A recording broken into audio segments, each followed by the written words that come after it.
Ladies and gentlemen, welcome back to another tier list video on the channel today.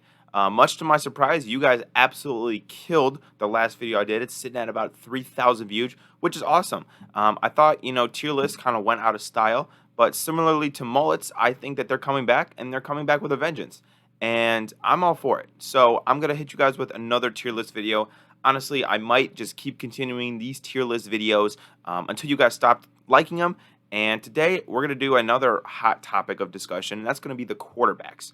So as you can see, the tiers we have for today are the $50 million boys. These are quarterbacks I would be comfortable giving $50 million a year to, quarterbacks that can win you a Super Bowl, guys that are, they meet all the criteria, essentially. Then you have quarterbacks that are good. I don't think you guys need an explanation for what good is. Good, not great. Good, not bad, essentially. Then we have lots of potential, but these are quarterbacks who are very talented, but for one reason or another just haven't put it all together yet. They haven't figured it out. They haven't fully become a really good quarterback, but I think they have the potential too.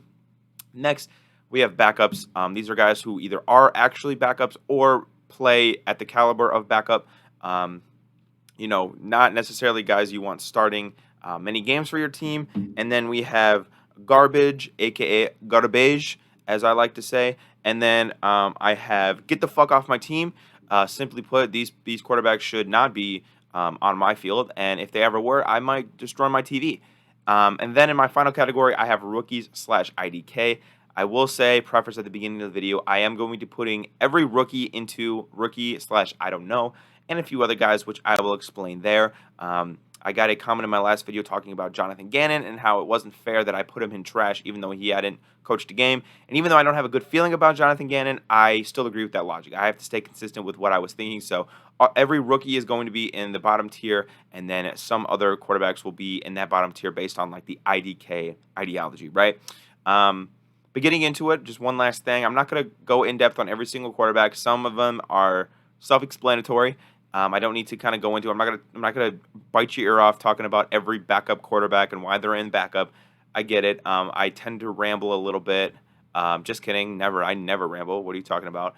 And I caught myself rambling a little bit in the last video, so I'm gonna try to go at more of an accelerated pace. So before we get started, don't forget to subscribe. Let's go ahead and get right into the list. Talk about Sam Darnold. I'm gonna put him in garbage.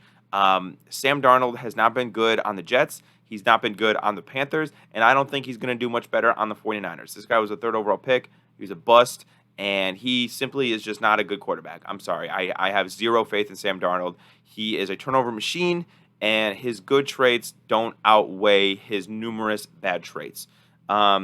Geno Smith, my boy, I'm going to put him in good.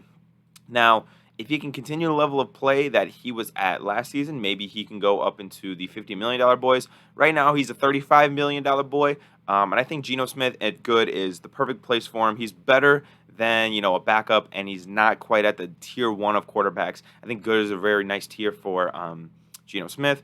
Bailey Zappi, we're going to throw him in backup. Had some good moments for the Patriots last year. I know some Patriots fans were clamming for him to start over Mac Jones. Nothing really that moves me a certain way. I think he's probably a smart kid, can probably get you some good starts, but nothing really more than that. Jordan Love, I'm putting Jordan Love in IDK. Simply put, it's just because he hasn't played. I haven't seen him. I've seen him in very brief spurts, and in those spurts, he's looked bad. He's looked good. He's looked a little in between. So very inconsistent. The results are inconclusive on Jordan Love. But at the end of this year, we will know which category to put him. He'll be the starter for the full year. We will know in which category to put him. I assume this is Jaren Hall. We're going to put him in rookies/IDK. I'm just going to go and put him behind Jordan Love. Haven't seen him play. It's easy as that. To be honest, I have no idea who that is. He's got to be one of the rookies. That might be like Clayton Tune or Aiden O'Connell or something like that. Also rookie. Now, Lamar Jackson. Boom. $50 million boy. No explanation needed. He is a MVP caliber player. He is, one of the league's best and brightest young stars. He's everything you want. The only thing that I would say with Lamar is just the durability issues, but that's going to come with his style of play. I'm not going to knock his ability because of his availability. This is not a tier list of, how healthy you could stay. This is a tier list of how good of a quarterback you are. Lamar's right up there with the $50 million boys, and clearly the Ravens agree with me. They gave him a contract right around that number, so they agree that he is a $50 million boy as well. Another $50 million boy, Joe Burrow. I'm putting him above Lamar Jackson. Joe Burrow is going to make north of $50 million with his contract extension. Do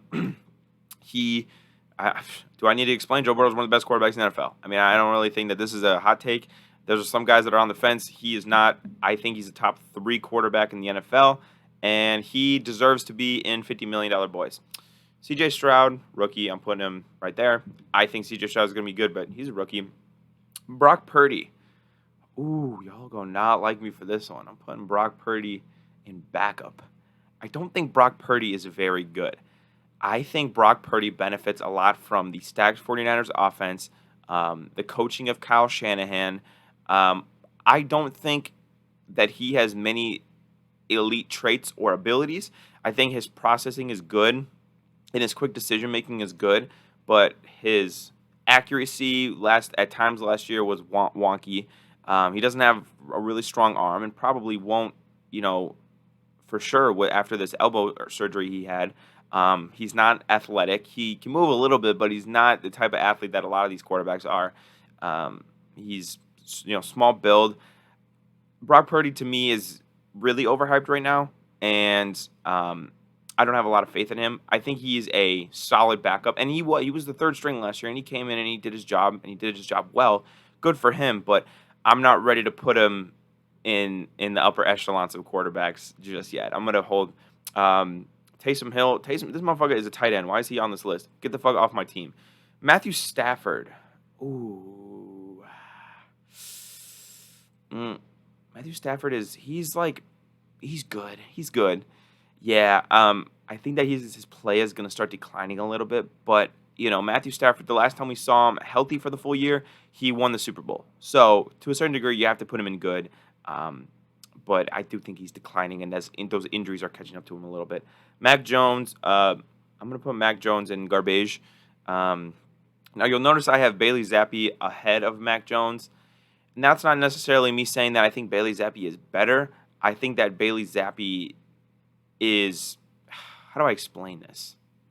Maybe I should put Mac Jones just above Bailey Zappi. Yeah, that probably works.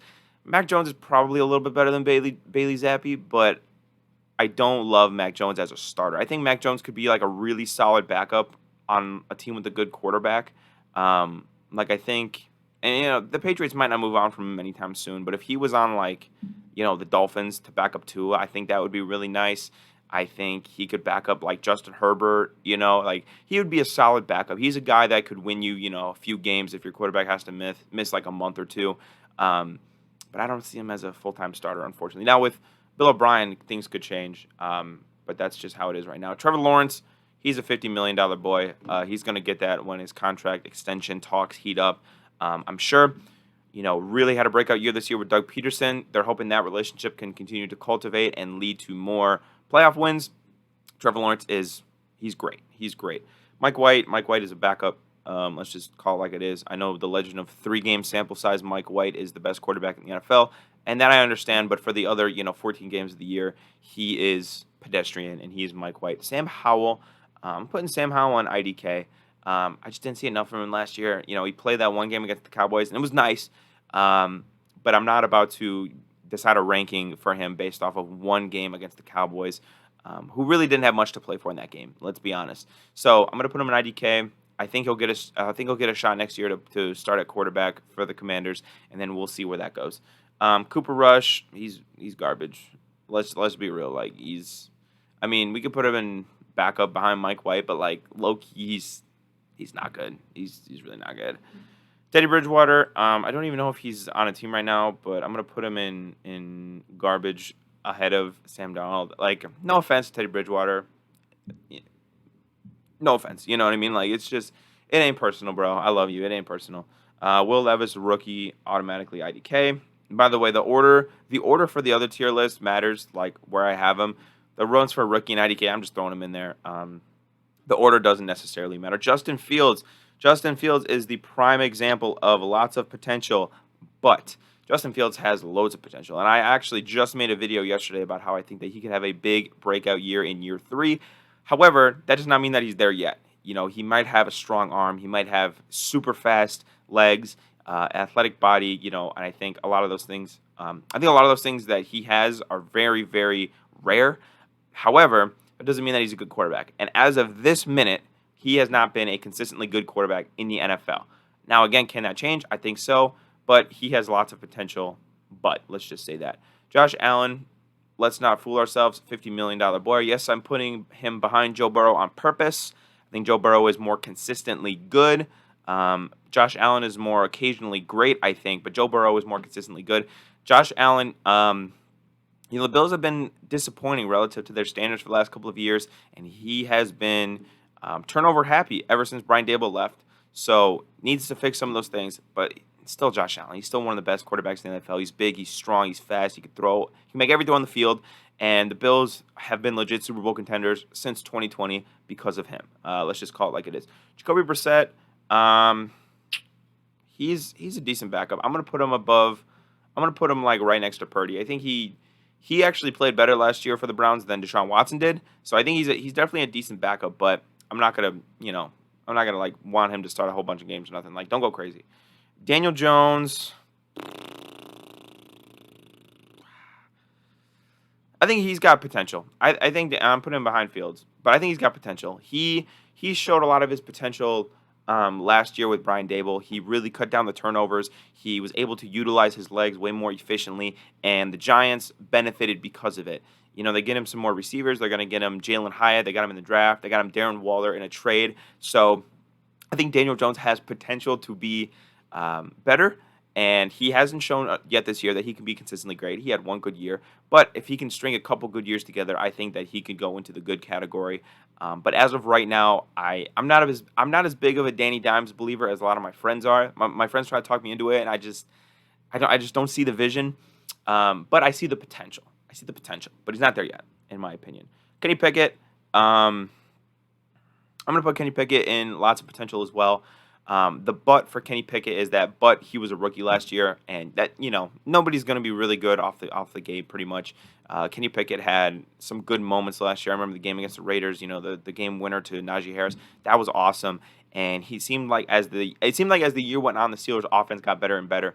Maybe that's Matt Canada pulling that out of his ass. Maybe that's the offensive line learning how to block. I'm not sure. But, he's got, I think, two good young receivers in George Pickens and Deontay Johnson. Najee Harris is good. I think they really beefed up that offensive line with Broderick Jones, Darnell Washington. They also signed the guy from Philly, Isaac Smoliano, the guard.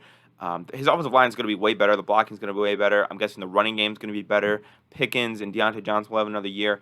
I think Kenny Pickett can be good. He can be a good quarterback. But, again, he was just a rookie. So, Davis Mills is garbage. I'm gonna put him above Teddy Bruschi right there.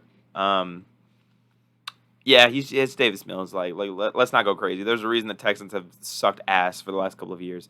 I'm not saying that he's the reason, but I'm saying he wasn't gonna save them either. And maybe it's hypocritical of me to put Justin Fields 2 tiers above him when their team was worse. But it's my channel, and I can do what I want. So fuck you. Just kidding. I love you.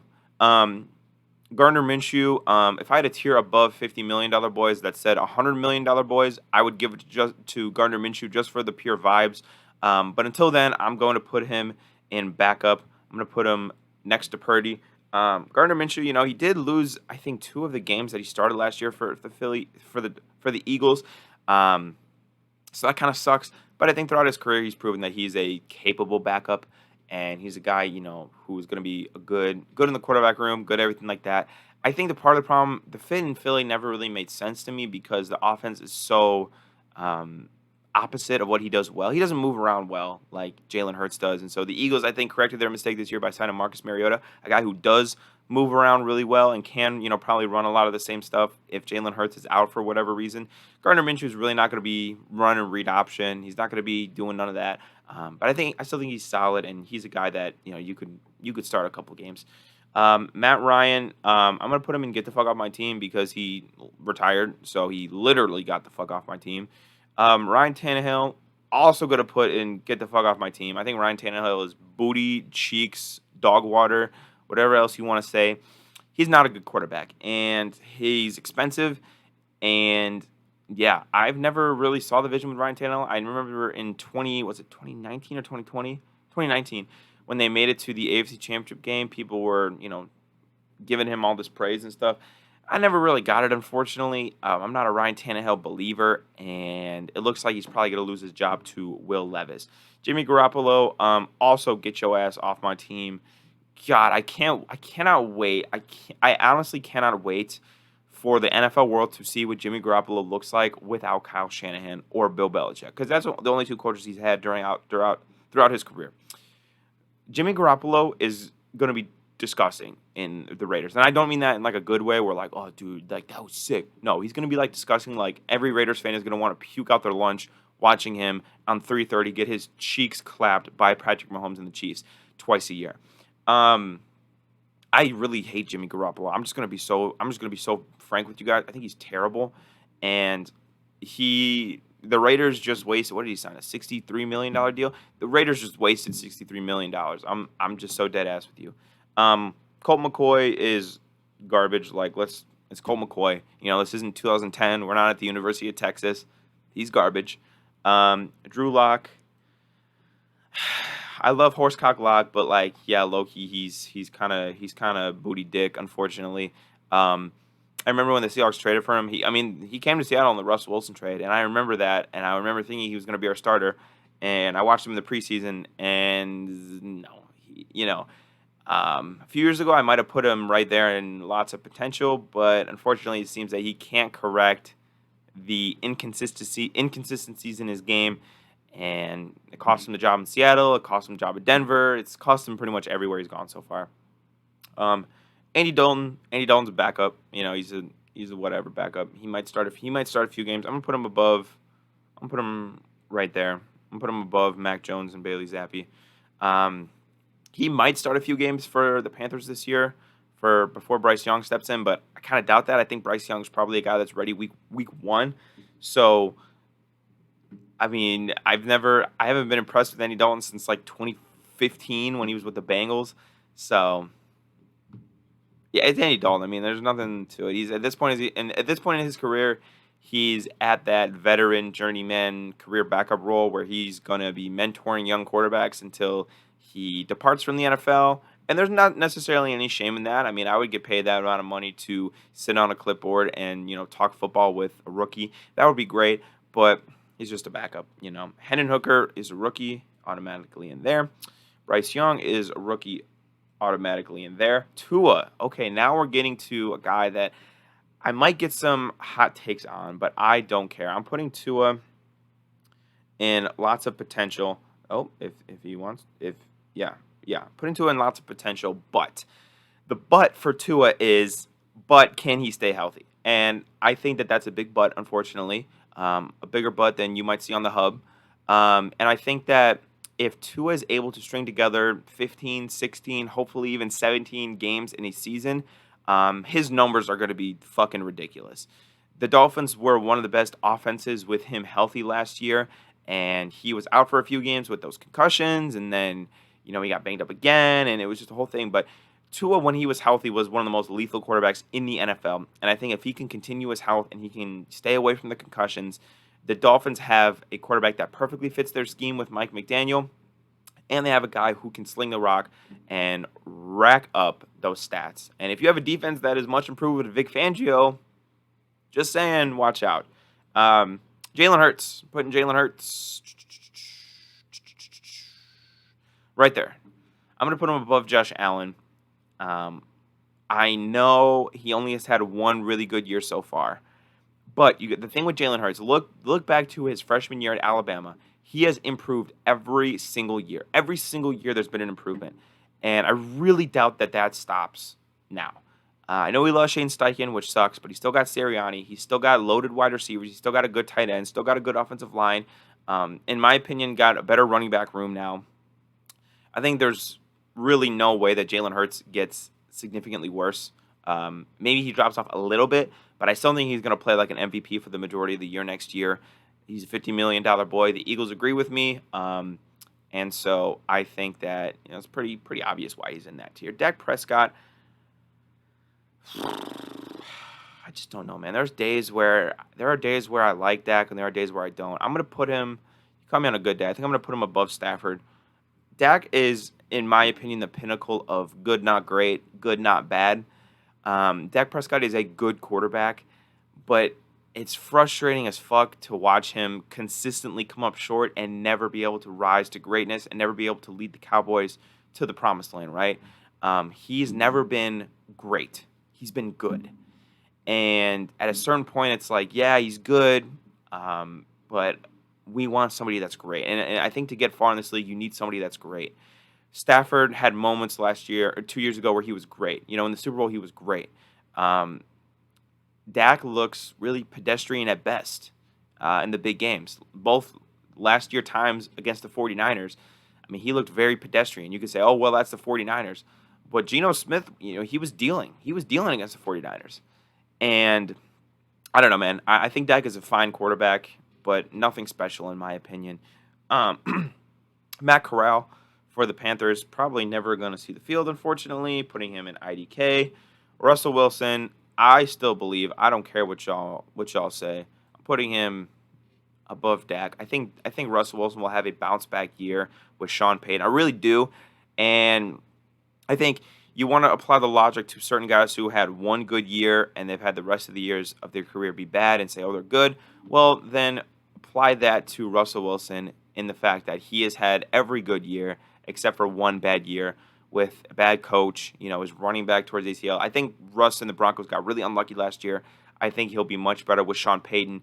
And again, his career up until this point points that he is a good quarterback and that last year was a fluke, not the other way around. That's all I'll say.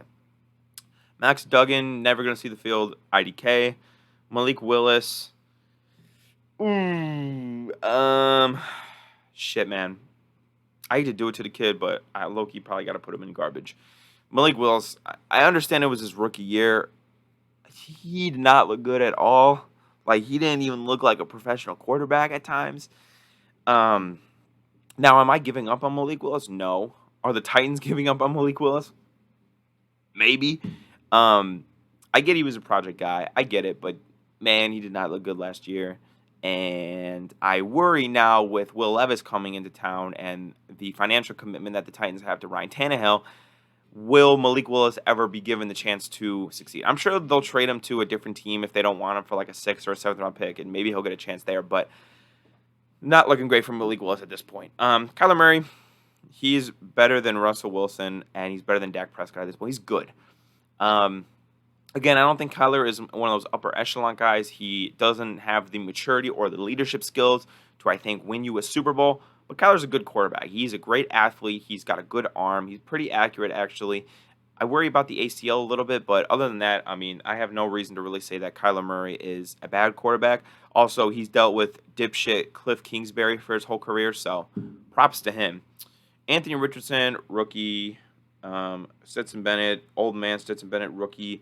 Trey Lance. Oh, this is another tough one. Okay. So Trey Lance is going to go into IDK. But I'm going to talk about Trey Lance for a second. I think Trey Lance is a very interesting quarterback here. Trey Lance really hasn't played football for like 3 years. And he's coming in now with Brock Purdy probably being the guy and Sam Darnold being a veteran on the roster as well. I think it's going to be very hard for Trey Lance to overcome the bust status that he has attributed to himself. He's just not been able to stay on the field, and there's reports that when he's not on the field, he's not impressive in the meeting rooms, at practice, yada yada yada yada yada. However, I'm not going to draw a conclusion. Like I said with Jordan Love, what we've seen so far has been inconclusive. He hasn't blown my socks away. He hasn't been, total dog shit. So I'm going to put him in I don't know. I just don't know. I genuinely have no idea what's going to happen with Trey Lance. I could not tell you.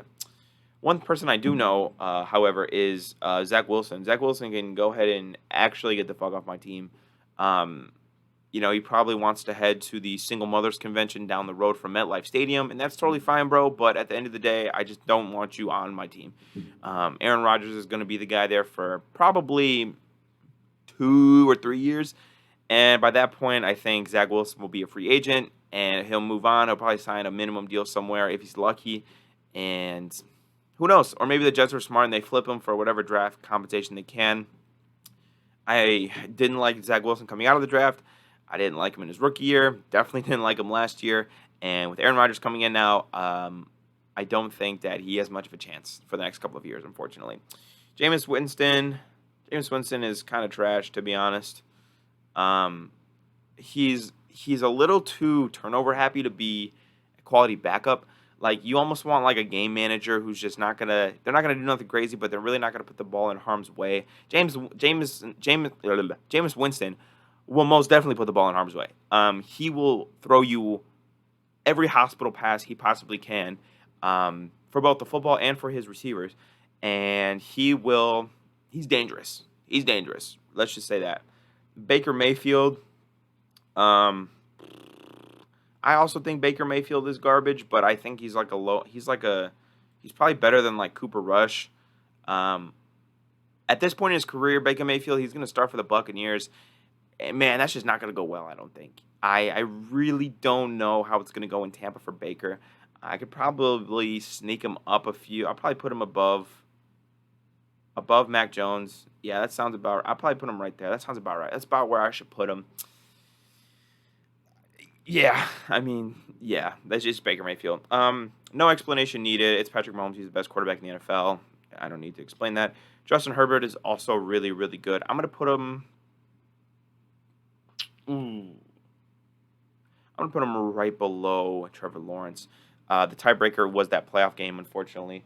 I think with Trevor beating him, he kind of gets the edge there. Justin Herbert's really good. I just want to see him in the playoffs, man. I want to see him win a playoff game. I want to see the Chargers be contenders, you know? I think Justin Herbert's phenomenal, though. And they got him Quentin Johnston, who I think, if that works out, that could be very dangerous for many years to come. Justin Herbert's one of the best guys in the NFL. I don't need to tell you that. Good. I'm going to put Aaron Rodgers at the top of good. Above Geno, unfortunately.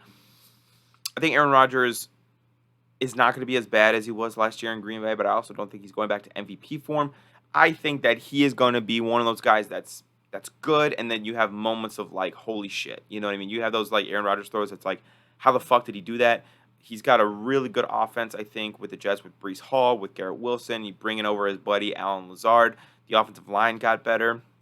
So I think he's good. I don't know who the fuck this is. IDK. Jared Goff. Jared Goff is good. I think he's right below Kyler. He had a really good year last year. And I think Ben Johnson is a big reason for that. The Detroit Lions offensive coordinator. He's coming back for another year, which is great for Jared Goff. And however, he hasn't completely shooken the Goff allegations, but he's been solid with Detroit, and I think he can continue his level of play. There's a reason that the Lions didn't go after a quarterback in this draft. I think they very well could have with their draft compensation. So, tells you all you need to know about Jared Goff. Kirko Chains. I'm going to put him... I'm going to put him right above Jared Goff. Right above Jared Goff. Listen, Kirko, he's going to put up great stats.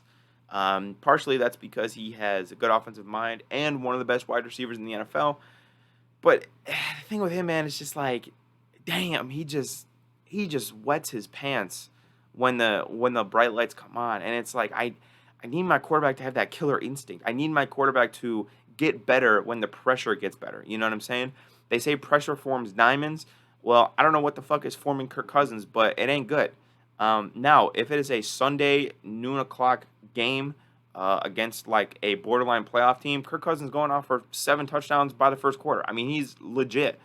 But when that clock strikes, it's like Cinderella, bro. Like when that clock strikes, 6:30 p.m., he just loses all of his ability. He's throwing balls into double coverage, whatever. But he's good for the most part. Marcus Mariota, get the fuck off my team. He was dog water last year, actually so bad. There's a reason he got replaced with Desmond Ridder, who is, in my opinion, a backup. I'm gonna put him above Andy Dalton. He's a backup. He's gonna be the starter this year for Atlanta, but he's a backup. I really don't have a lot of faith in Desmond Ridder. And then Derek Carr he's at the end of good.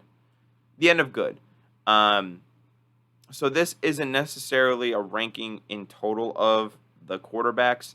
Um, this is my kind of which category they belong to, which tier they belong into. So you guys let me know what you think in the comments down below. I'll make sure to read my comments like I always do. I appreciate you guys. And I will catch you guys in tomorrow's video. Don't forget to subscribe. Let me know what you think of the list down below. And I love you. Have a nice night.